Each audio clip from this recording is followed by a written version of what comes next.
Guys, before we start the show, can I ask you something? What's with the Gong Show background? Well, Mike, actually, happy Easter. And I woke up this morning after watching that debate last night. And you know what? The game show, the Gong Show came to mind because at the end of it, we had the press, the mainstream press, and then we had the online press fighting and calling the police and getting dragged out. The debate itself, two debates were kind of very frenzied and all over the place. So the game show, I don't know if you remember the game show, but the game show had the unknown comic. Gene the dancing machine? Gene the dancing machine. I remember. So I was expecting, I woke up and I was thinking to myself, God, at some point in that night, I thought the unknown comic and Gene the dancing machine were going to show up on screen. And then at some point we were hoping for a big gong to be hit and we would stop and actually refocus everyone to get focused on the plan and their platforms. So, thank you. Please hit that gong. Hit that gong.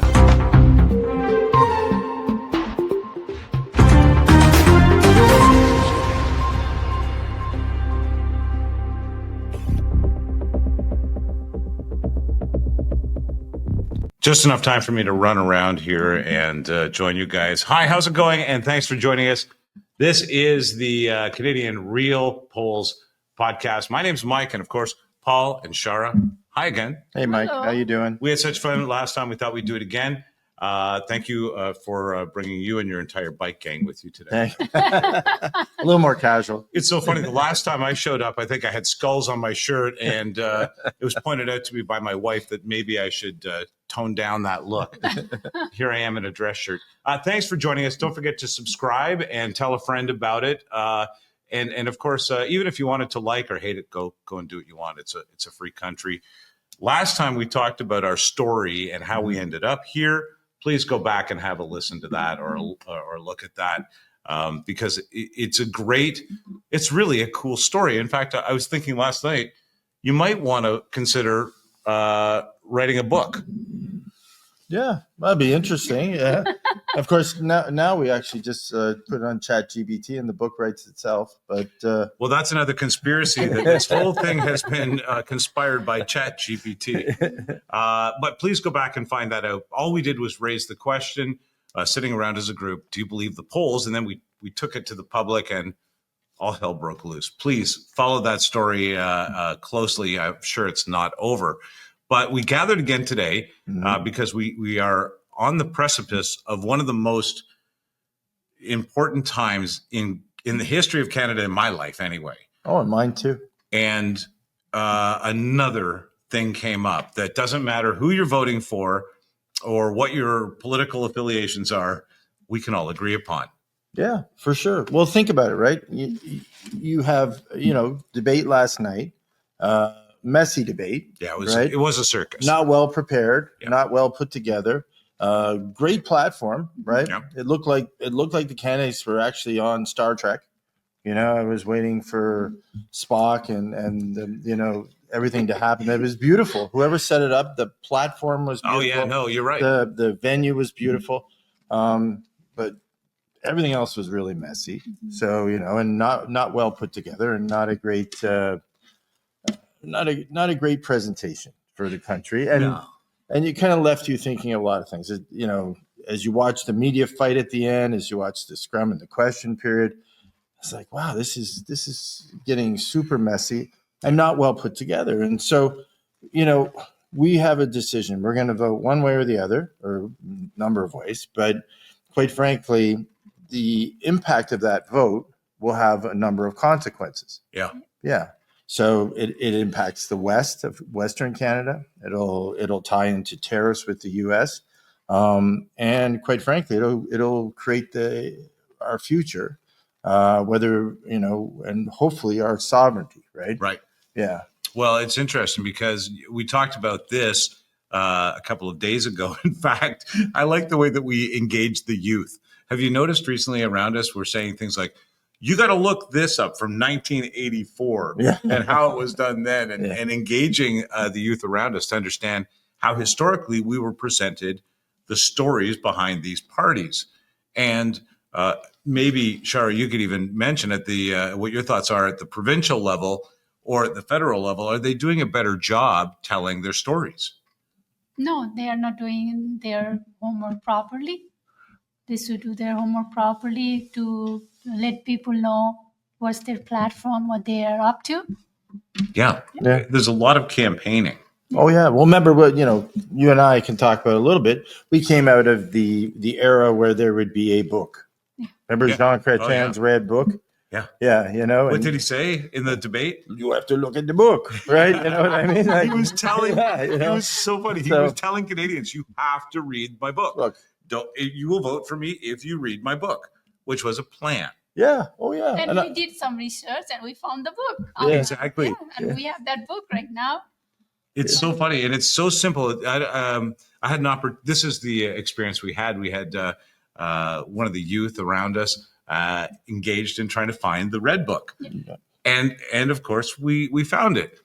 Not we, they found it, and going through it last night because I wanted to really kind of dig in and see how did they think at the time and what were they.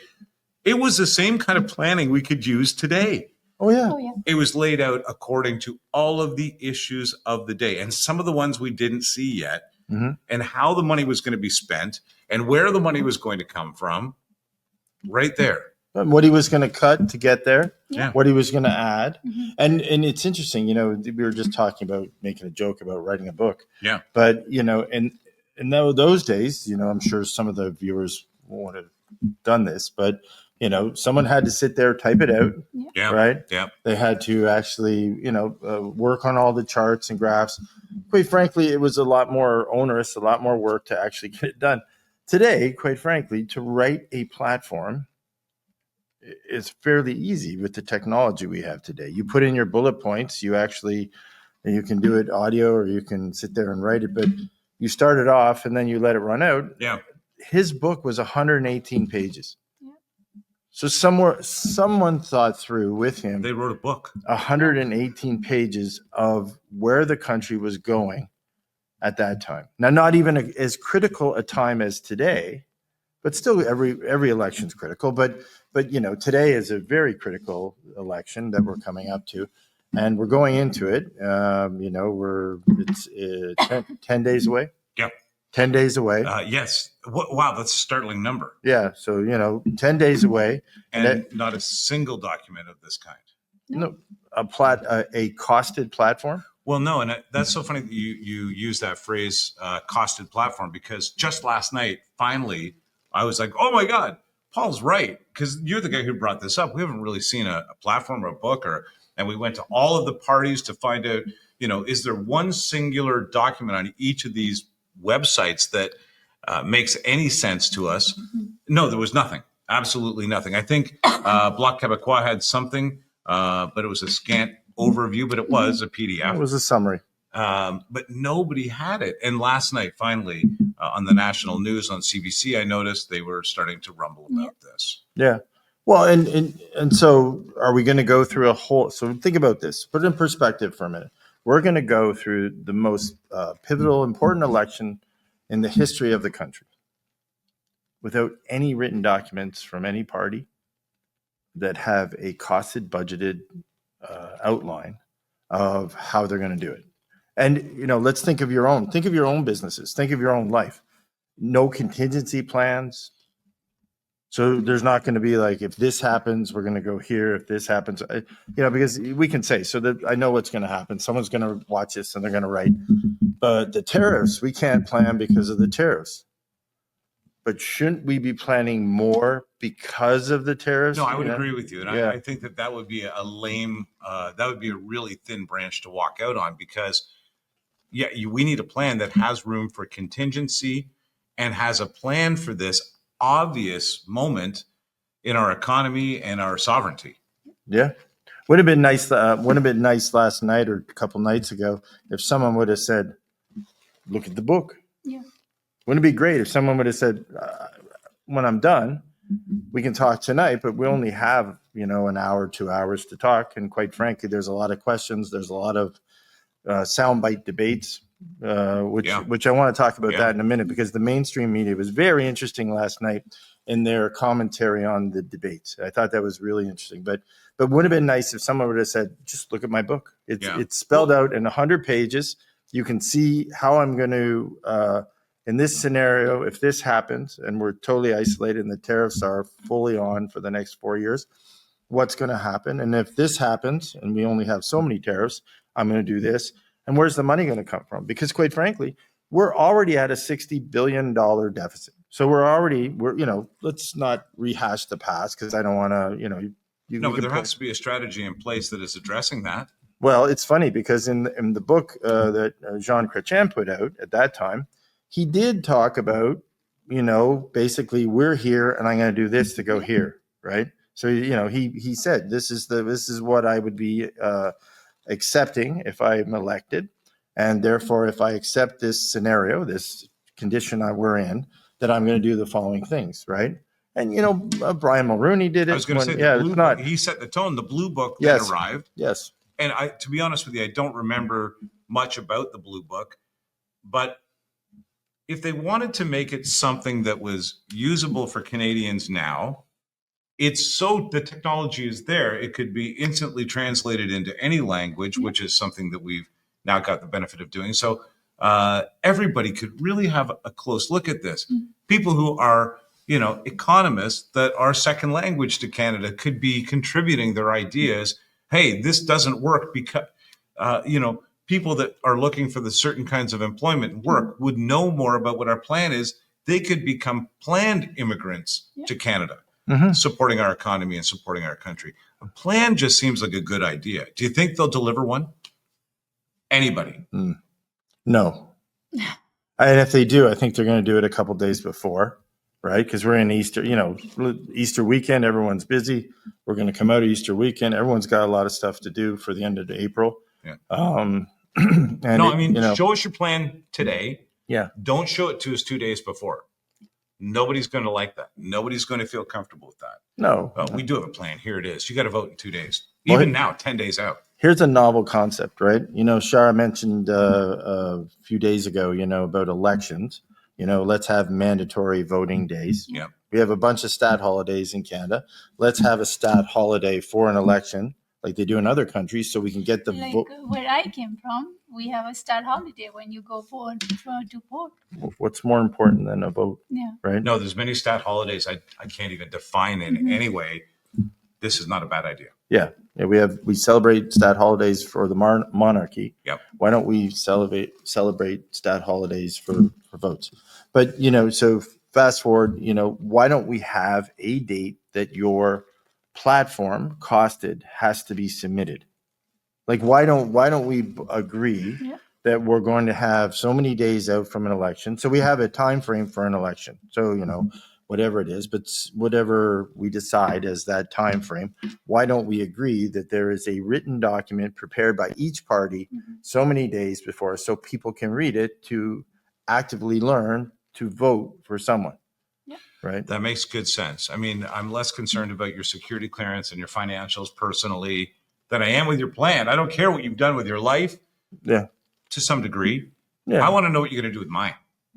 Yeah. Oh, we all do. And it was interesting. I'll get to that now, but the mainstream media last night. So we watched after the debate, and we're sitting there listening to it, and they're sitting there, again, 4 heads on the screen.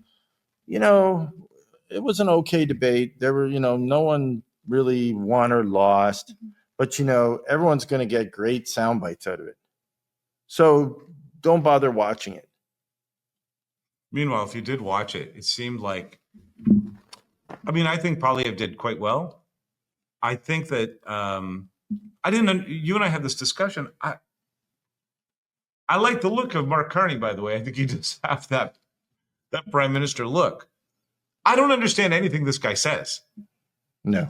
It's like listening to Robin Williams. He starts at one place and next thing you know, you're on Mars, which I don't know if he loses his train of thought, if he's avoiding questions or the actual topic. I got lost.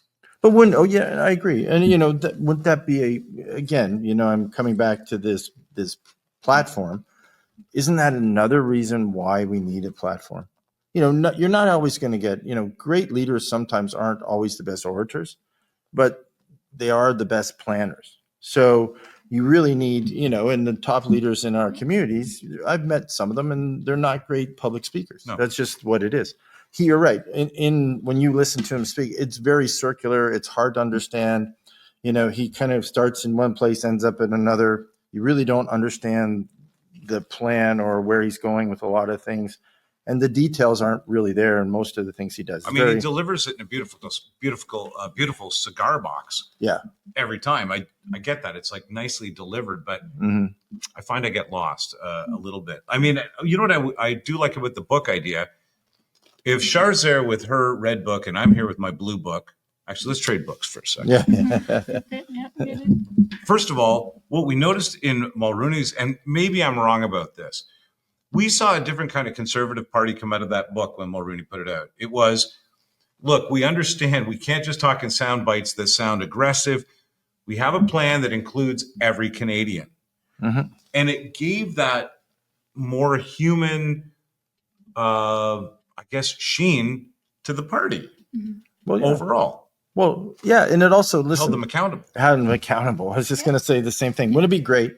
Wouldn't it be great that at the end of the day, you're voting for a government Mhm. that you can go back to in the end of their term, the first term, second term, whatever it is, and say, how did you do? Like, how did you do against what you told us you were going to do? Where are we at? And isn't that the job of government? Isn't that what they're there to do? Well, to that point, if we're both sitting here at debate time, you've got your book and I've got my book, and I'm saying to you, by the way, I've also got a copy of your book, and you're saying this is nonsense, Char. Now we all can reference what that debate is about. Yeah. Yeah.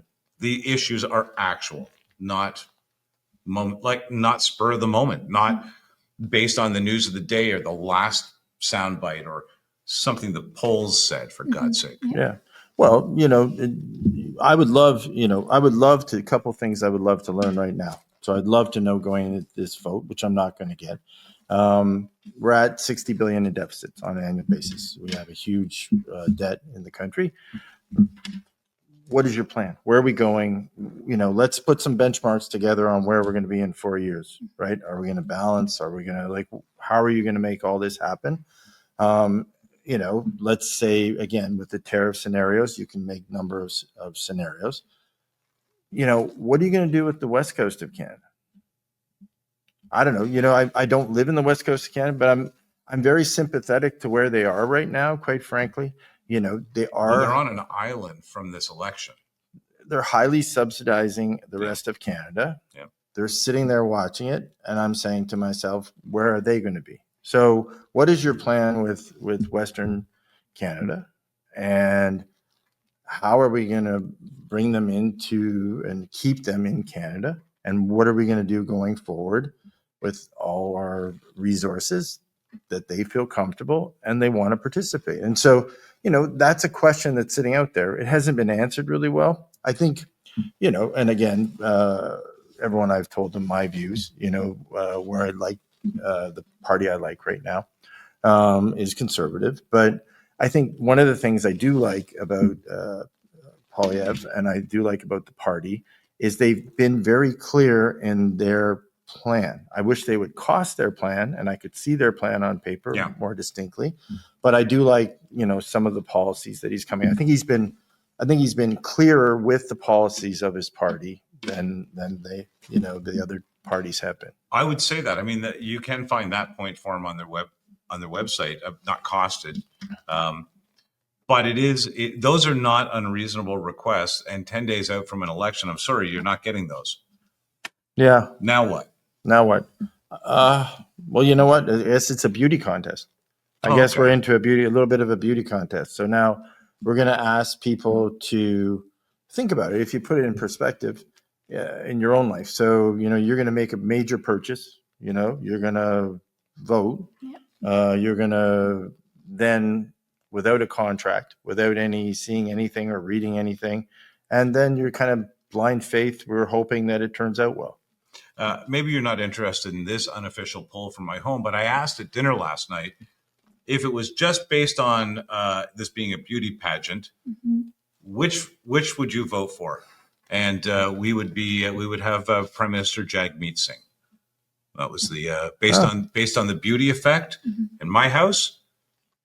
Not for politics, just for looks. We put up all the pictures, and Jagmeet Singh, congratulations, you were the beauty pageant winner.